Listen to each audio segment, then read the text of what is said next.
My girlfriend posted, "Why do broke men even try dating?" After I said I couldn't afford her $500 dinner choice, I didn't argue.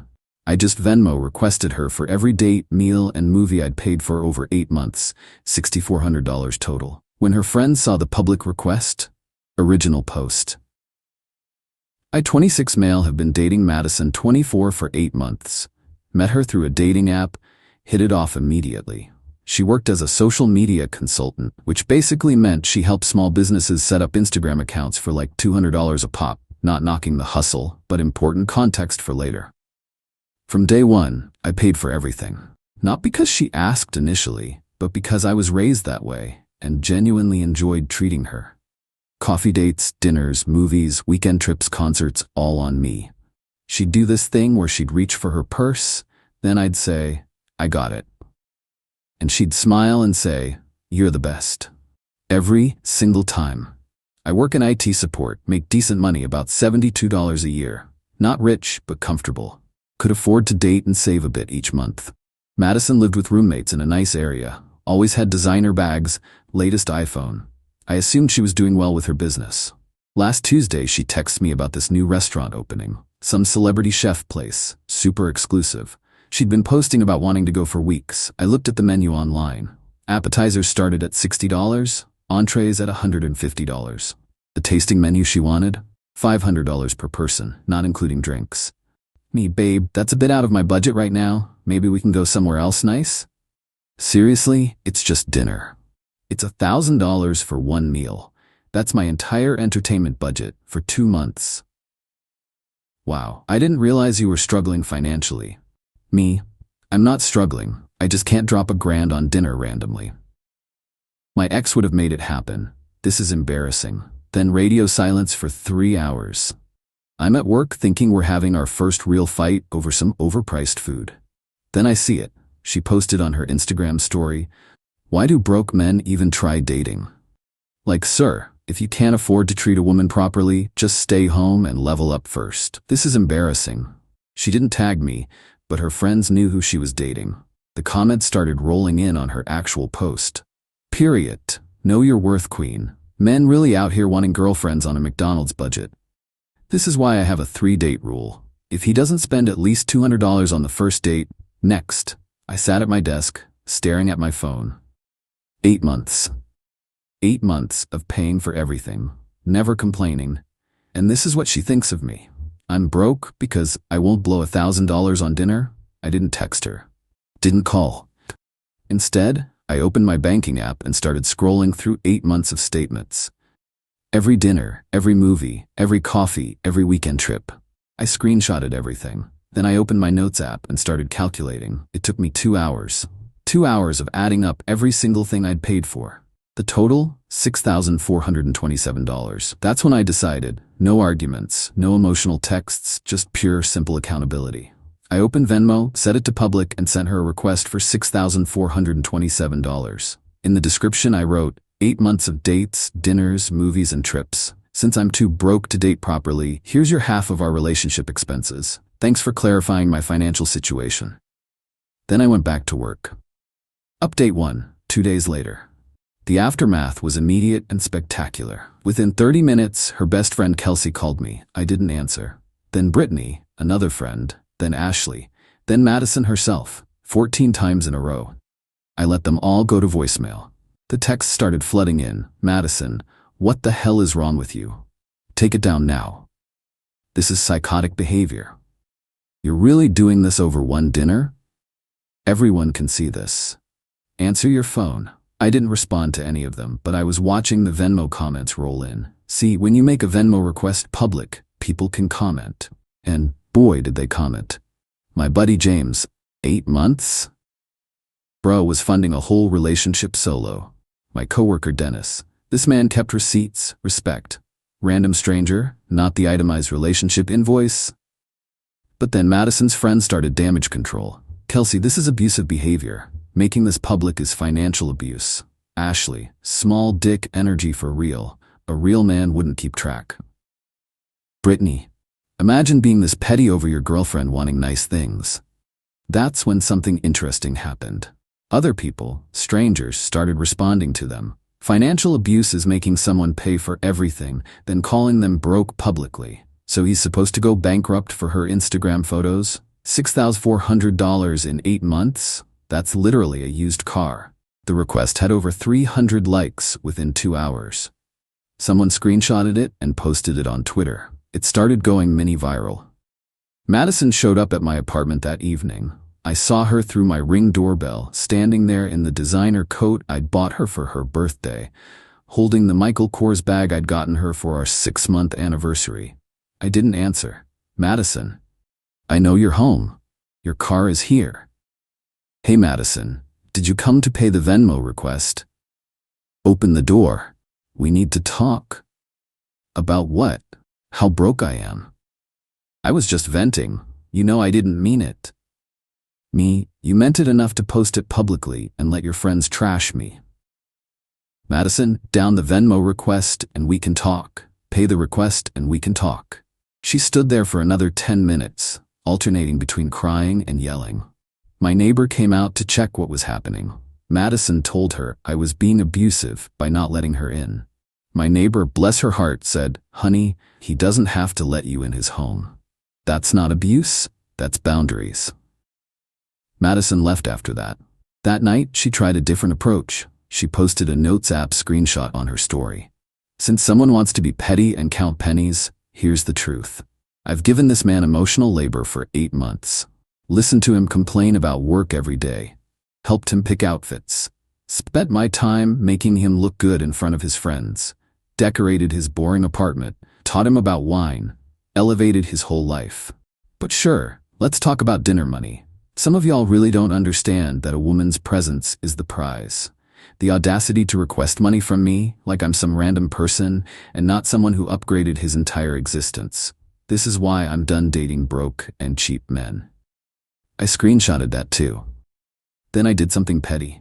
I'll admit it. I posted my own story, just one photo, a screenshot of her LinkedIn, where she listed her income as entrepreneur, social media consultant with her actual business website. The website that showed she'd had exactly 3 clients in the past year. The math wasn't hard to do. Caption: interesting definition of upgrading my existence from someone who made less than $3 last year, but owns $10 worth of designer goods. Math isn't mathing. Anyway, still waiting on that Venmo payment for the lifestyle I apparently couldn't afford to provide. My phone exploded. Update 2, 1 week later. The social media war escalated quickly. Madison's friends created a whole narrative about me being an abusive narcissist who financially manipulated a young woman. They started a hashtag, financial abuse is real. I mostly stayed quiet, but the receipts spoke for themselves. My friends, God bless them, started pulling their own receipts. James posted a screenshot of Madison's story from 2 months ago, where she was bragging about never having to pay for anything because I'm just that girl. Dennis found her TikTok where she literally had a video titled "How to Get Him to Pay for Everything Without Asking," with tips like always forget your wallet and mention something you want and wait. If he doesn't offer to buy it, he's not the one. But here's where it gets interesting. Madison's roommate, Taylor, reached out to me privately. Taylor: hey, I know we don't really know each other, but I thought you should know some things. Madison hasn't paid her rent in 2 months. She owes me and our other roommate like $3,200 total. She keeps saying her business is about to take off. Now I see where her money was actually coming from. I'm sorry this happened to you. Wait, she hasn't paid rent? Nope, but she somehow afforded a $2K bag last month. We were about to have to kick her out. She's been using your money to keep up appearances while screwing over everyone else. I asked Taylor if she'd be willing to go on record. She said absolutely. Meanwhile, Madison's damage control continued. She went on her friend's podcast. Yes, her friend had a podcast with 12 listeners to tell her side. Some highlights. I was controlling because I kept track of everything. The Venmo request was financial violence. She never asked for anything I offered. Her social media post was taken out of context. She was traumatized by my public humiliation. The podcast had maybe 100 downloads initially, but someone shared it on Reddit and it blew up for all the wrong reasons. The comments were brutal. So she's mad he kept receipts after she publicly called him broke? Financial violence? Girl, you mean accountability? She never asked, but also posted a tutorial on making men pay for everything. Then came the nuclear option for Madison. She contacted my employer. I got called into HR on a Wednesday morning. My stomach dropped. But plot twist, the HR manager, Patricia, was actually laughing. Patricia, so we received a complaint about you engaging in harassment and financial abuse on social media. I'm required to investigate. But I've seen the posts. Is this seriously about a Venmo request for shared expenses? I showed her everything. The original broke men post, the receipts, the messages, all of it.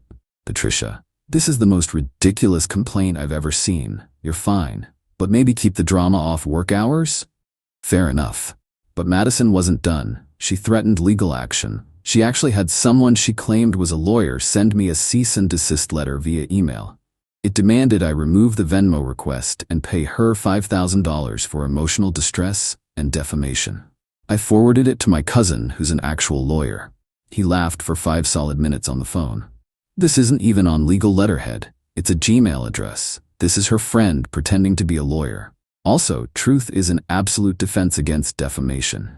And emotional distress? She started this publicly. Keep everything documented. So I posted the cease and desist on my story with the caption, "Now I'm getting fake legal threats via Gmail. The entitlement is truly endless. Still waiting on that Venmo payment though." The fake lawyer email account was deleted within hours. Update 3, 2 weeks later. Final. The conclusion came from an unexpected place. Madison's ex-boyfriend reached out to me. Let's call him Marcus. Turns out he'd been watching this whole thing unfold with great interest. Marcus. Bro, I've been waiting 2 years for someone else to see through her BS. Can we talk? We met for beers. Marcus came with receipts, literal printed receipts. Turns out Madison had done this exact same thing to him. He'd funded her entire lifestyle for a year and a half. When he finally said no to something, a $5 vacation, she publicly branded him as financially abusive and tried to ruin his reputation. Marcus, I have screenshots of her admitting she uses men for money. She literally has a group chat called Securing the Bag where they share tips on finding guys to pay for everything. You're kidding. Dead serious. I have screenshots. He showed me everything. Messages where Madison bragged about never paying for anything, where she called men walking ATMs, where she said, and I quote, "If he's not spending at least $500 a month on you, find a new one. Men are replaceable, your lifestyle isn't." Marcus, I never said anything because I was embarrassed, but seeing you stand up to her, man, I wish I'd done what you did. I asked if he'd be cool with me sharing some of these screenshots. He said absolutely. That evening, I made my final post. I shared 3 screenshots from Madison's group chat, with her friends' names blurred, showing her bragging about using me for money. The worst one was from a week before she called me broke. Madison in the chat, he's starting to push back on expensive dinners. Time to find the next one? This one's only good for about $800 a month now. Her friend, girl, maintain until you find a replacement. Never leave money on the table. Madison, true. I'll keep him around another month, then bounce. I captioned it, turns out I wasn't broke, I was just the current ATM. Glad my financial services are no longer required. To anyone else funding someone's lifestyle while being called broke, you deserve better. The response was nuclear. Madison's friends turned on her. Taylor, her roommate, publicly commented, "This explains why you haven't paid rent in 2 months but have new designer items. We're done." Kelsey unfollowed her and posted, "I've been defending someone who was using all of us. I paid for her drinks last week because she said she was waiting on client payments. I'm sick." The Securing the Bag group chat got leaked in full on Twitter. Turns out there were 12 women in it, all sharing tips on financially exploiting men. The backlash was swift and brutal. 3 of them were fired from their jobs when employers found their posts about using company events to find rich men. Madison tried one last desperate move. She made a tearful video calling me and Marcus incels collaborating to destroy women. She claimed the screenshots were fake, that we were bitter exes creating a harassment campaign. Nobody bought it. The timestamps, the matching profile pictures, the writing style, it was all clearly real.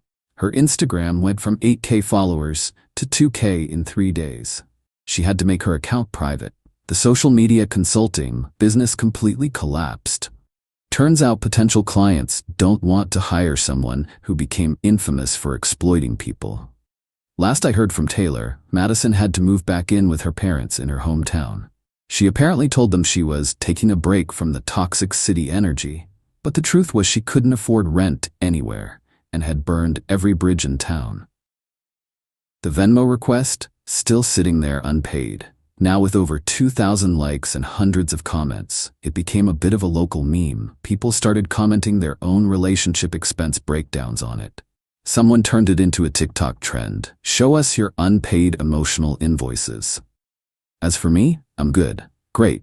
Actually, that $800 a month I was spending on Madison, it's going into my savings now. Already bought myself the gaming PC I'd been putting off because we should save for nice dinners. I've gotten probably 50 messages from guys sharing similar stories.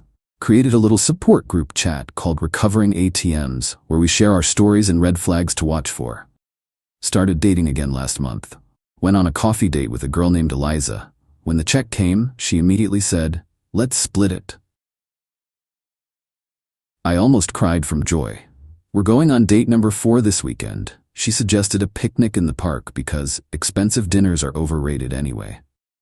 Madison unblocked me last week to send one final message. "I hope you're happy. You destroyed my life over money. I loved you and you humiliated me. You and Marcus are pathetic losers who can't handle a strong woman. Enjoy your boring, cheap life." I replied, "I am happy, actually. Enjoy your parents' basement. P.S. The Venmo request is still active if you want to settle up." She blocked me again. The best part? My mom called me after seeing everything. Yes, my mom follows me on Instagram. Her response, "Good for you, honey. Your dad pulled the same thing on a girl before he met me. These women want traditional providing but with none of the traditional respect. You dodged a bullet. Also, $6,400 in 8 months? You need a budget class. Thanks, Mom." To all the guys out there funding someone else's lifestyle while being called broke or cheap, start keeping receipts. Not for revenge, but for clarity. When someone shows you who they are, believe them.